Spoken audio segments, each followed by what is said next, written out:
Flotteur FM. Le programme cinéma sur Flotteur FM. Votre programme cinéma en compagnie de Damien. Salut Damien. Salut Eva. Et on débute par le dernier film Disney, Vice Versa 2, film en 2D et 3D. Tout le monde connaît, film d'animation, aventure, comédie, famille, réalisé par Kelsey Mann avec Charlotte Lebon, Amy Poehler ou encore Genelia Quadou. C'est un film américain à partir de 6 ans. Fraîchement diplômée, Riley est désormais une adolescente, ce qui n'est pas sans déclencher un chamboulement majeur au sein du quartier général, qui doit faire face à quelque chose d'inattendu. L'arrivée de nouvelles émotions.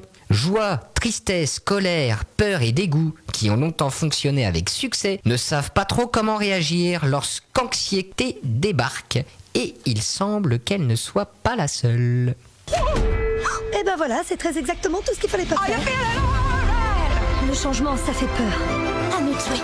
Et Riley, il nous faut de nouveaux amis, sinon on va se retrouver toute seule au lycée. Faisons table rase du passé. Riley a besoin d'émotions plus sophistiquées que vous. Tu ne peux pas te débarrasser de nous comme ça.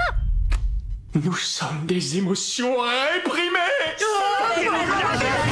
L'opération Nouvelle Riley commence. Venez, Riley a besoin de nous. Est-ce que je t'ai déjà envoyé dans le mur? Presque à chaque fois. Tu n'as pas encore fait ta valise? Riley, qu'est-ce qui se passe? Je suis trop répugnante pour aller au stage. Je sortirai plus jamais de cette chambre. Ouais, ça va être sympa les 10 prochaines années.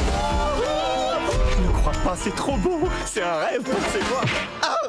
Et de retour pour vous parler de Vice Versa 2, film en 2D et 3D. Le premier Vice Versa, sorti en 2015, a cartonné dans le monde entier, récoltant 858 millions de dollars de recettes. En France, le film Pixar avait attiré 4,5 millions de spectateurs. D'ailleurs, pour confirmer ce succès, la première bande-annonce de Vice Versa 2 a réalisé 157 millions de vues en 24 heures, dépassant le précédent record établi par La Reine des Neiges 2. Pour être au plus près de la réalité, en montrant une adolescente, les membres du studio ont fait appel à un groupe de 9 filles âgées de 13 à 16 ans surnommées la bande de Riley. Elles sont venues de Californie, de Washington et de Louisiane afin d'avoir un panel complet des adolescentes américaines. La réalisatrice déclare « Nous voulions un groupe diversifié de jeunes filles aux origines et aux intérêts variés. Certains aiment la musique, d'autres encore sont des étudiantes athlètes. Ces jeunes filles ont suivi l'avancée du film pendant 3 ans en livrant leurs recommandations sur des cahiers et dans des réunions Zoom. Un engagement récompensé par une invitation à la première de Vice Versa 2 à Hollywood. » Donc vous l'aurez compris, Vice Versa 2, qui est la suite du premier opus sorti en 2015, qui avait été un vrai carton national, international, bref, un vrai carton pour un film d'animation Pixar. Et cette fois-ci, eh bien, notre petite Riley a grandi, et donc de nouvelles émotions, et donc vous vous rendez bien compte que ça va être un peu le bazar dans le quartier général de Riley. Je vous invite à découvrir ce film en famille sur nos écrans à Clamcy. Et nous poursuivons avec le film Challengers. C'est un drame romance réalisé par Luca Guadagnino avec Zendaya, Josh O'Connor, Mike Fest, et c'est un film américain. Durant leurs études, Patrick et Hart tombent amoureux de Tashi. À la fois amis, amants et rivaux, ils voient tous les trois leur chemin se recroiser des années plus tard. Leur passé et leur présent s'entrechoquent et des tensions jusque-là inavouées refont surface. Ça vous arrive souvent de draguer la même fille? Non, pas si souvent que ça. On a des goûts différents d'habitude. Tu veux dire que je devrais être flattée? Mais toi, tu plais à tous les garçons, non? Allez, au lit. Mais lequel de nous deux tu...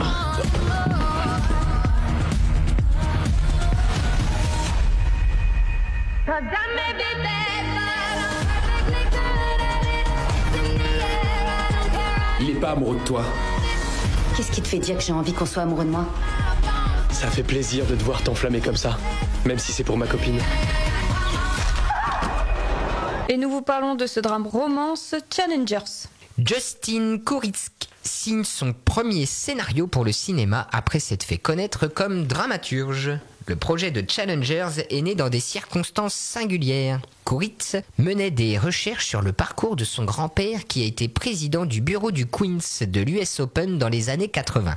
Alors qu'il se plongeait dans l'histoire du stade Arthur Ashe qui accueille l'Open depuis 97, le scénariste est tombé sur un match opposant Serena Williams et Naomi Osaka qui en 2019 a suscité la polémique. En voyant la finale entre Serena Williams et Naomi Osaka, j'ai découvert que le match avait été marqué par une polémique. En effet, Serena Williams aurait été coachée. Je n'en ai jamais entendu parler avant, mais je me suis tout de suite dit qu'il y avait là une matière formidable pour un film. Dans le même temps, je me suis mis à m'intéresser vraiment au tennis et à regarder des matchs qui font partie de l'ATP Challenger Tour et qui se situent dans la seconde division du circuit professionnel. Je me suis dit que c'était un univers intéressant pour deux garçons qui se sont perdus de vue depuis longtemps et qui se retrouvent. Pour se préparer à incarner cette star du tennis, Zendaya a suivi un entraînement intensif pendant 4 mois aux côtés de Brad Gilbert, un ancien joueur professionnel qui est actuellement entraîneur de la championne Coco Gauff qui a gagné l'US Open en 2023. Donc vous l'aurez compris, film d'amour, romance autour d'un trio. Le trio amoureux au cinéma, ça marche toujours. Zendaya en sera la 3e pièce. Et donc je vous invite sur fond de tennis à venir au cinéma Casino de Clamecy. Et nous poursuivons avec le film Paradis Paris. C'est une comédie-drame réalisée par Marjane Satrapi avec Rossi de Palma, André Dussolier ou encore Eduardo Noriega. Et c'est un film français.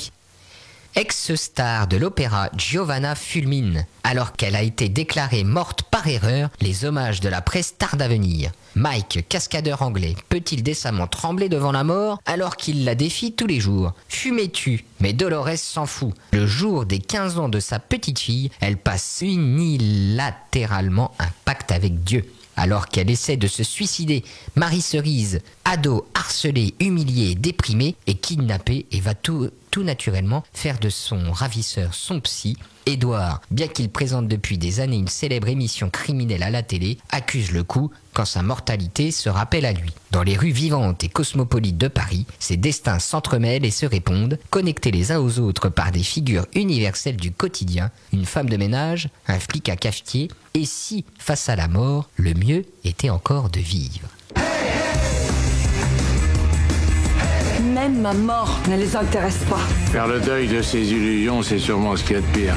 Tout le monde s'en fout. Comment? La vie, après tout, c'est l'ensemble des chances qui nous soustraient chaque jour de la mort. Vous n'avez qu'un seul devoir dans la vie, celui d'être heureux. À la vie. Chin. Comme le disait ma grand-mère iranienne, Dieu, si vous nous faites pas riches, au moins faites-nous cons qu'on puisse profiter de la vie. C'était un avant-goût de cette comédie-drame française Paradis Paris et nous poursuivons avec un film en VO sous-titré Rendez-vous avec Pol Pot. C'est un drame historique réalisé par Ray Tipan avec Irène Jacob, Grégoire Collin, Cyril Gay. Alors là, attention, c'est un film plusieurs nationalités, Cambodge, France, Qatar, Taïwan et Turquie. 1978. Depuis 3 ans, le Cambodge est devenu Kampuchea, démocratique et sous le joug de Pol Pot et ses Khmers rouges. Le pays est économiquement exsangue et près de 2 millions de Cambodgiens ont péri dans un génocide encore tu. 3 Français ont accepté l'invitation du régime et espèrent obtenir un entretien exclusif avec Pol Pot. Une journaliste familière du pays, un reporter photographe et un intellectuel sympathisant de l'idéologie révolutionnaire. Mais la réalité qu'ils perçoivent sous la propagande et le traitement qu'on leur réserve vont peu à peu faire basculer les certitudes de chacun.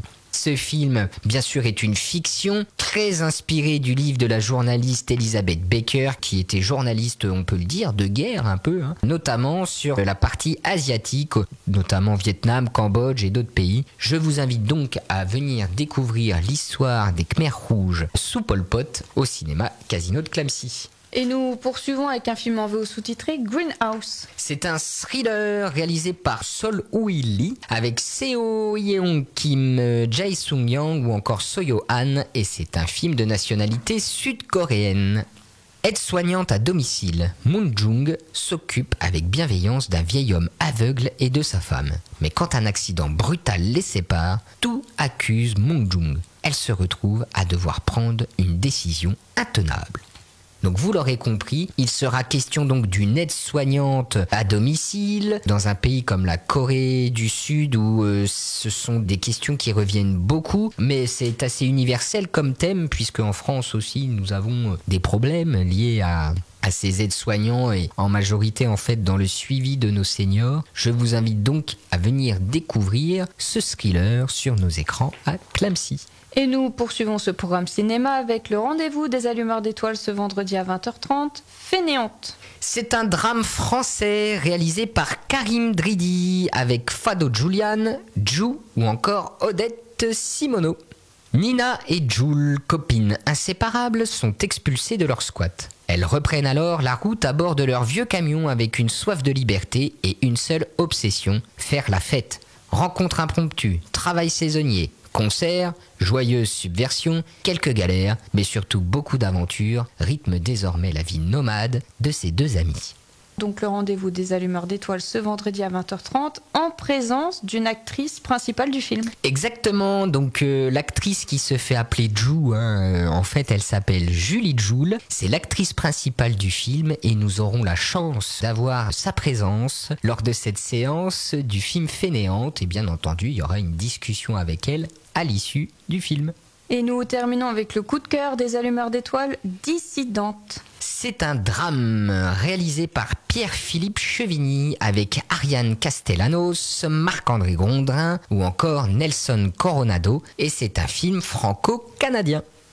À Richelieu, ville industrielle du Québec, Ariane est embauchée dans une usine en tant que traductrice. Elle se rend rapidement compte des conditions de travail déplorables imposées aux ouvriers guatémaltèques. Tiraillée, elle entreprend à ses risques et périls une résistance quotidienne pour lutter contre l'exploitation dont ils sont victimes.